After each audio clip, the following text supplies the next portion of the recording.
আমি ইন্দ্রাণী শুরু করছি আজকে। দার্জিলিংয়ে উৎপাদন হয় এক অনন্য চা পাতা, সাথে অরণ্যের শ্রেষ্ঠ উপাদান মিশিয়ে তৈরি হয় মাকাইবাড়ি অর্গানিক গ্রিন টি, স্বাদেও স্বাস্থ্যে অতুলনীয়। বড়বাজার থেকে পোস্তা, সে তো ছিলই অবাঙালিদের এক কেন্দ্র। সিনেমা কত কথা বলে, সে কবে জন অরণ্য, ৭৬ সালের ছবি। রাজা কাটরা অঞ্চলে শুটিং, দোকানদারেরা সবই অবাঙালি। সেই সময় ব্যবসায়ী বলতে আমাদের সাহিত্য, সিনেমা অবাঙালি মারবাড়ি ব্যবসায়ীদেরই দেখিয়েছে। ঋত্বিক, সত্যজিতের ছবিতে তারা আছেন, উপন্যাসে, গল্পে তারা আছেন, কিন্তু তা ছিল এক এলাকা ভিত্তিক ছবি, এক শ্রেণী ভিত্তিক অবস্থান। কিন্তু সেই আগল খসে গেছে কবেই। সেই অবাঙালিরা বাড়তে বাড়তে উত্তরের অর্ধেক আর দক্ষিণের ৭০% দখলে এনেছে। কাজে সবকিছু পাল্টাচ্ছে স্ট্রিট ফুড থেকে সিনেমা, ভাষা থেকে পোশাক, এক আমূল পরিবর্তন, প্যারাডাইম শিফট। আমরা প্রথমে কানই দিইনি।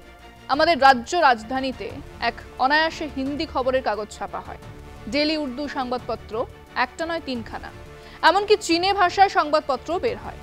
আমাদের আন্তর্জাতিকতাবাদের গর্ব ঝরে ঝরে পড়ছিল। আমরা ১০ জনে একজন অবাঙালি থাকলেও অসম্ভব ভুল ব্যাকরণ আর উচ্চারণে হলেও ইংরেজি বা হিন্দিতে কথা বলার চেষ্টা চালিয়ে গেছি। আমরা এমনকি ২৫শে বৈশাখে ভ্যারিয়েশন আনার জন্য হিন্দি বা ইংরেজিতে রবীন্দ্রসঙ্গীত গেয়ে শুনেছি, মানুষ হাততালি দিলে কৃতার্থ হয়েছি। আমরা ট্যাক্সি থামলে জিজ্ঞেস করেছি গড়িয়াহাট জায়গা ক্যা। আমরা বাংলা সিনেমার চেয়ে অনেক বেশি গদা ট্রুফো, অমিতাভ বচ্চন, শাহরুখ খানকে দেখেছি। সব মিলিয়ে আমাদের কাছে আমাদের বাঙালিয়ানা ছিল এক শোকেসে রাখা পুতুল, আর অবরে সবরে বের করে দেখে আবার যত্ন করে রেখে দিতেন সবাই। আমরা পয়লা, ২৫শে বৈশাখ, বড়জোর ২২শে শ্রাবণ আর দুর্গাপুজোর দিনগুলোতে বাংলা ভাষাকে নিয়ে সেলিব্রেট করতাম। তার থেকে বেশি কিছু এখনো নয়। কিন্তু আমাদের অজান্তেই খুব সন্তর্পণে বেড়ে উঠেছে হিন্দিভাষী এলাকা। বারবারন্ত হয়েছে তাদের পছন্দের শুদ্ধ নিরামিষ আহার ব্যবস্থার, বেড়েছে তাদের উৎসবের বাহার, এবং আমরা টের পাচ্ছি হঠাৎই বদলে গেছে চারপাশ। এমন এক সময় দক্ষিণ থেকে আওয়াজ দিল, this far and no further, অনেক হয়েছে আর নয়, আমাদের ভাষার সংস্কৃতি বিপন্ন হতে দেব না। এম.কে. স্ট্যালিন বললেন যে হিন্দি ভাষার চাপে মরে যাচ্ছে উত্তর ভারতের বেশ কিছু ভাষা। হঠাৎই আমরা টের পেয়েছি এক কায়া পালট হয়ে গেছে, বদলে গেছে ডেমোগ্রাফি। বিচ্ছিন্নভাবে হলেও তা বাঙালির বুকে বেজেছে, সেটাই আজকের বিষয়। দার্জিলিংয়ে উৎপাদন হয় এক অনন্য চা পাতা, সাথে অরণ্যের শ্রেষ্ঠ উপাদান মিশিয়ে তৈরি হয় মাকাইবাড়ি অর্গানিক গ্রিন টি, স্বাদেও স্বাস্থ্যে অতুলনীয়। এবারে বাঙালি চা।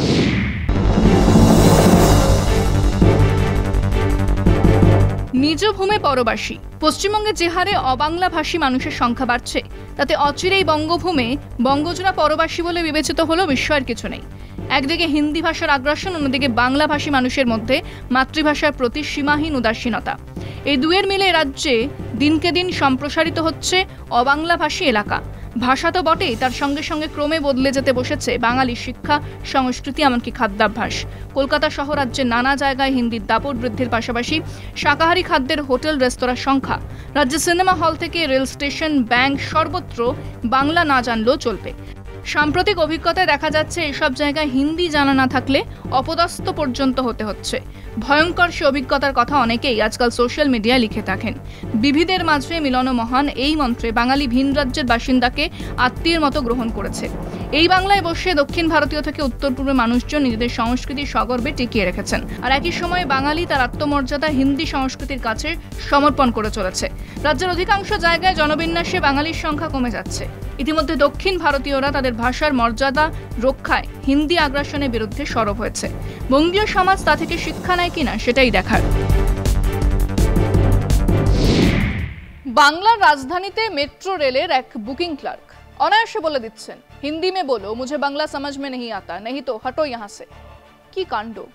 আমরা নিজ ভূমে পরবাসী। আমার রাজ্য, এমনকি মেট্রোর টিকিট কাটতে হলে হিন্দি জানতে হবে। চতুর্দিকে হিন্দি। আর কেবল কি ভাষা নাকি, ভাষার হাত ধরে সংস্কৃতি, ভাষার হাত ধরে খাবার, ভাষার হাত ধরে পোশাক, সব পাল্টে যাচ্ছে হু হু করে। যে কোনো উৎসবে বাঙালি সুপুরুষের গাল ভর্তি দাড়ি, গোলাপি, ভায়োলেট, কমলা, সবুজ রঙের পাঞ্জাবি পরে ঘুরছে। এমন পোশাক, এমন সাজগোজ আগে দেখেছেন কখনো? মধ্যবিত্ত, উচ্চবিত্ত পরিবারের বাচ্চারা যে স্কুলে পড়ছে তার বেশিরভাগের প্রথম ভাষা ইংরেজি দ্বিতীয় ভাষা Hindi, additional language French, Chinese, Bangla গায়েব। সিনেমা হলে চিকেন রোল, এগ রোল উঠে গেছে, তাও বছর 10 হলো। পুরোটাই ভেজ, শুদ্ধ শাকাহারি লেখা ভোজনালয় চারিদিকে দেখতে পাবেন। চারিদিকে তাকান, হোর্ডিং এর বেশিরভাগ হয় ইংরেজি, নয় হিন্দি, না হলে কদর্য বাংলায় লেখা। এক বাঙালি লেখকের 500 কপি বই বিক্রি হলে সেলিব্রেশন হয়। বিশাল বিশাল হাউজিং কমপ্লেক্স গরিষ্ঠাংশ অবাঙালিদের দখলে। সাধারণ কমিটি থেকে পুজো কমিটি সবটাই তাদেরই দখলে, এবং স্বাভাবিকভাবেই নবরাত্রি পালন হচ্ছে। এবং এরপরে আসছে বিজেপির সেই আগ্রাসী নীতি, চাপিয়ে দেওয়া ভাষা আর জনসংখ্যার ভিত্তিতে সাংসদদের সংখ্যা নির্ধারণ। চাপিয়ে দেওয়া হচ্ছে হিন্দি, বলা শুরু হয়ে গেছে ওটাই নাকি রাষ্ট্রীয় ভাষা। বলছেন বিভিন্ন নামি দামি সেলিব্রিটিরা। বাবা মারা ভাবছেন হিন্দি পড়লে চাকরিতে সুবিধে হবে, প্রথমে ইংরেজি শেখো তারপর হিন্দি, সরকারও তাই চায়। ওদিকে গোবলায় হুহু করে বাড়তে থাকা জনসংখ্যার সঙ্গে সাযুজ্য রেখেই বাড়বে সাংসদ সংখ্যা। কেবল গোবলার হিন্দিভাষী হিন্দু শাকাহারী মানুষের ভোটেই জিতে যাবে বিজেপি, এক স্থায়ী বন্দোবস্তের সূত্রপাত। বুঝতে পেরে তামিলনাড়ুর স্টালিন হাঁক দিয়েছেন, ভাষা বাঁচান, সংস্কৃতি বাঁচান, খাদ্যাভ্যাস বাঁচান। হ্যাঁ, আমাদেরও যথেষ্ট দেরি হয়েছে, কিন্তু রুখে দাঁড়াতেই হবে। এই মুহূর্তে বাঙালি গৌরবকে সামনে রেখে চাপিয়ে দেওয়া হিন্দি আর গোবলায় সংস্কৃতিকে প্রত্যাখ্যান করতেই হবে। আমরা আমাদের দর্শকদের কাছে জিজ্ঞেস করেছিলাম, আপনাদের কি মনে হয় না বেশ কিছু বছর ধরে কেবল কলকাতা নয়, পশ্চিমবঙ্গের বিভিন্ন প্রান্তে জনসংখ্যার এক চরিত্রগত পরিবর্তন হচ্ছে? হুহু করে বাড়ছে হিন্দিভাষী এলাকা, চাপিয়ে দেওয়া হচ্ছে হিন্দি ভাষা, সিনেমা, সংস্কৃতি। কেন এমনটা হচ্ছে বলে আপনাদের মনে হয়? শুনুন মানুষজন কি বলছে। আর বাংলা ভাষাটাকে আমরা সেইভাবেই সেটা দেখছি, আর হিন্দি ভাষা যারা করছে, যারা দিচ্ছে, সেক্ষেত্রে এটা জোর করে আমাদের চাপিয়ে দিচ্ছে। বিভিন্ন রকম ভাবে আসছে যে হিন্দিতে, যাতে প্রেশারাইজড করছে যাতে হিন্দিতে কথা বলা যায়। আমরা ভোটার লিস্টে কাজ করছি, আমরা সব দেখছি, আমরা কোনো ভাষা না, আমরা সব ভাষা একই, আমি একই লোক, আমরা সবাই। কালচার যা হঠাৎ করে এসে ঢুকে আমাদের আমাদের মাথার উপরেই বসে ওরা এখন ছুরি চালানোর চেষ্টা করছে। তার মধ্যে খানিকটা হচ্ছে এখন বিজেপি, কেন্দ্রে বিজেপি সরকার। যে রাজ্যে যে ভাষা তাকে প্রাধান্য দেওয়া উচিত, কিন্তু অন্য ভাষাকেও আমরা অমান্য করব না, সব ভাষাকেই আমাদের প্রাধান্য। এবং সেখানে আমাদের ভাষা, যেটা আমাদের আসল ভাষা, মাতৃভাষা, সেটাকে ভুলে গিয়ে অন্য ভাষাকে আমরা প্রাধান্য দেওয়া উচিত না। সেটা হচ্ছে হিন্দি ভাষা চাপিয়ে দেওয়া ঠিক নয়। হচ্ছে কি যে একাধিক ভোটার লিস্টে সংশোধনের নামে যে ডেমোগ্রাফিক চেঞ্জের চেষ্টাটা হচ্ছে, সেটা প্রচন্ড খারাপ। একটা হিন্দি ভাষার প্রভাব ঠিকই বলছেন বেড়েছে, ঠিক আছে, সেই ক্ষেত্রে সেটা সরকারের দিক থেকে একটা কন্ট্রোল করা দরকার ছিল। জোর করে কিছু চাপিয়ে দেওয়া হচ্ছে না। আর যেরকম ভাবে হিন্দি ভোটারদের যেমনি হেমন্ত, শ্যামল, এদের কোনো কারুরই গান পাওয়া যায় না। তো এই সংস্কৃতিতে একবারই পশ্চিমবঙ্গ থেকে টোটালি উঠে গেছে, আর কিছু নেই। পশ্চিমবঙ্গের সংস্কৃতি বলতে কিছু নেই। গ্লোবালাইজেশনের যুগে যেইভাবে আন্তর্জাতিক স্তরে যেভাবে ছড়িয়ে পড়ছে, সেই ক্ষেত্রে কিন্তু আমাদের এই ভাষাটাকে মূলত প্রভাবিত করছে অন্য ভাষা এসে। অন্যান্য রাজ্যের চেয়ে পশ্চিমবঙ্গ অনেক বেশি শান্তিপূর্ণ, রোজগারের সুবিধা থাকার জন্য, কিন্তু বেশিরভাগ মানুষ আসছে একটা সৎ উপায়, মানে অসৎ উপায়ে, এখানে ভোটার লিস্টে নাম ঢুকিয়ে ভোট দেওয়া। যে আমরা বাংলায় বাস করি এবং বাঙালি, আমাদের পার্সেন্টেজ সবসময় বেশি আছে। দেখা গেল যে পার্সেন্টেজ হিন্দিভাষী আছে, তো তারা যেরকম হিন্দি ভাষায় কথা বলে সেইভাবেই কথা বলছে, আমরা আমাদের ভাষা ফলো করি। দু জায়গায় নাম রয়েছে, সেই নাম আমরা যে আমাদের নেত্রী যেরকম গাইডলাইন দিয়েছে, আমরা সেরকমভাবেই ফলো করছি এবং আগামী দিনও করব। 30 বছর আগে হিন্দি ভাষা যে হারে ছিল, সেটা একটু কম